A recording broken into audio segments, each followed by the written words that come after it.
Brother Augusta, at Tarponsfield, this lady's husband, Sir Richard Grey, was slain. His lands then seized on by the conqueror.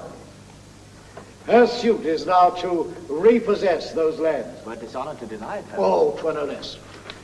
But, yet I'll make a pause. Is it so? Then I see the lady has a thing to grant before the king will grant her humble suit. He knows the game, how truly keeps the wind. Silence.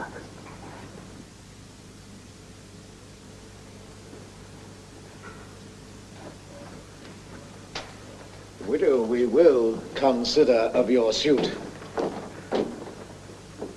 And come some other time to know our mind. All right, gracious lord, I cannot brook delay. May it please your highness to resolve me now. And what your pleasure is shall satisfy me. Aye, widow, then I'll warrant you all your lands, and if what pleases him shall pleasure you. Lords, give us leave. I'll try this widow's wit.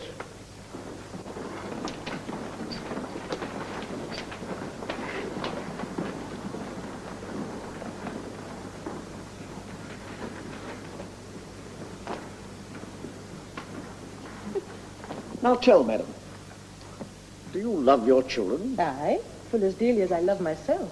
And would you not do much to do them good? To do them good, I would sustain some harm. Then get your husband's lands to do them good. Therefore I came unto your majesty.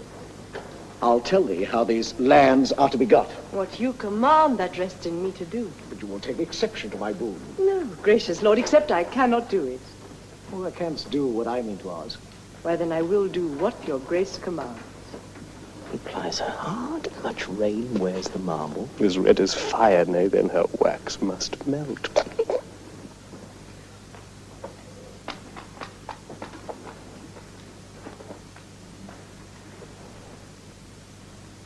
Why stops my lord? Shall I not hear my task? An easy task. 'Tis but to love a king. That's soon performed, because I am a subject. Well, then, thy husband's lands I freely give thee. I take my leave with many thousand thanks. But stay thee. 'Tis the fruits of love, I mean. The fruits of love, I mean, my loving liege. Aye, but if hear me in another sense. What love thinkst thou I sue so much to get? My love till death, my humble thanks, my prayers, that love which virtue begs and virtue grants. No, by my troth, I did not mean such love. Why, then you mean not as I thought you To did. tell thee plain, I aim to lie with thee. To tell you plain, I had rather lie in prison. Well then, thou shalt not have thy husband's land. Oh, mighty lord, this merry inclination accords not with the sadness of my suit. Please you dismiss me either with aye or no. Aye, if thou wilt say aye to my request. No, if thou dost say no to my demand. Then no, my lord. My suit is at an end. Widow likes him not, she knits her brows. He is the bluntest wooer in Christendom.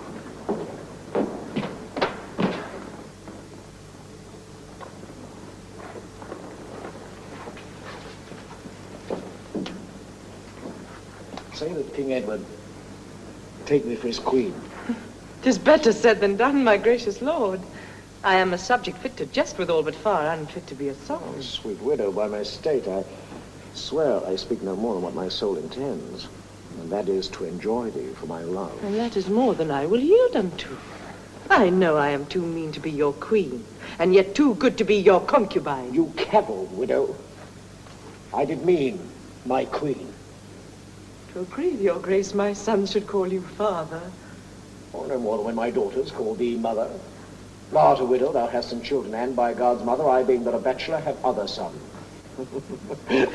Why, it is a happy thing to be the father of the many sons. Thou answer no more, for thou shalt be my queen. Goes the father now have done his shift.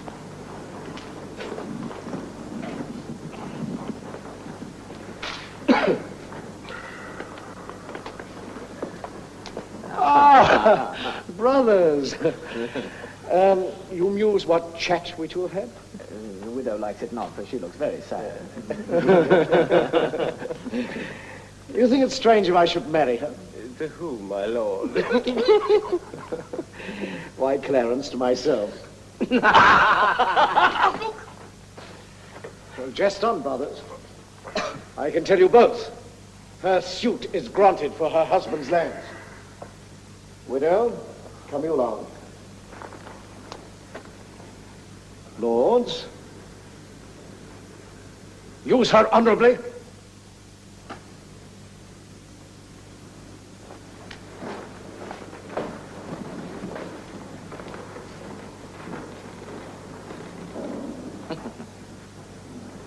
Edward will use women honorably.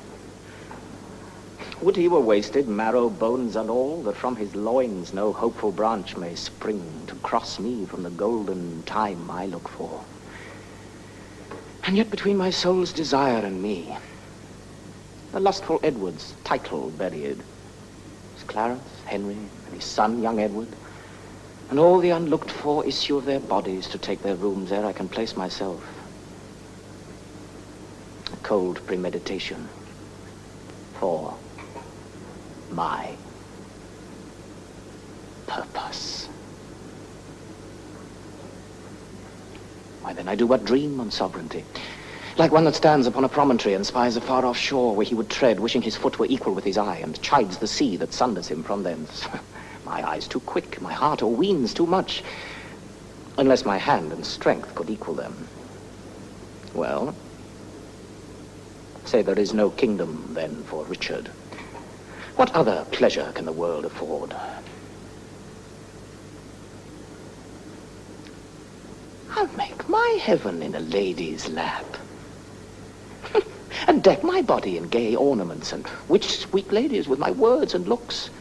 Oh, miserable thought, and more unlikely than to accomplish 20 golden crowns. Why, love forswore me in my mother's womb, and for I should not deal in her soft laws, she did corrupt frail nature with some bribe, to shrink mine arm up like a withered shrub, to make an envious mountain on my back where sits deformity, to mock my body, to shape my legs of an unequal size, to disproportion me in every part, like to a chaos or an unlicked bear whelp that carries no impression like the dam. And am I then a man to be beloved? Oh, monstrous fault to harbor such a thought. Then, since this earth affords no joy for me, but to command, to check, to o'erbear such as are a better person than myself, I'll make my heaven to dream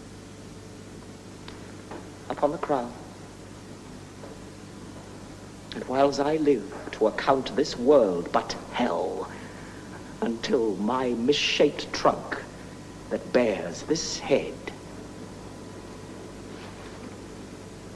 be round impaled with a glorious crown.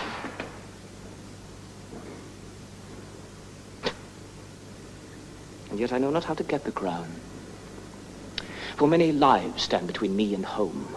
And I, like one lost in a thorny wood that rends the thorns and is rent with the thorns, seeking a way and straying from the way, not knowing how to find the open air, but toiling desperately to find it out, torment myself to catch the English crown. And from that torment I will free myself, or hew my way out with a bloody axe. Why, I can smile, and murder whilst I smile, and cry content to that which grieves my heart, and wet my cheeks with artificial tears, and frame my face for all occasions. I can add colors to the chameleon, change shapes with Proteus for advantages, and set the murderous Machiavel to school.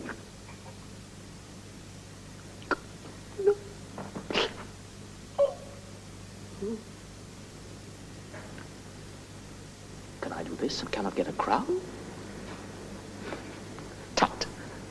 Were it further off, I'll pluck it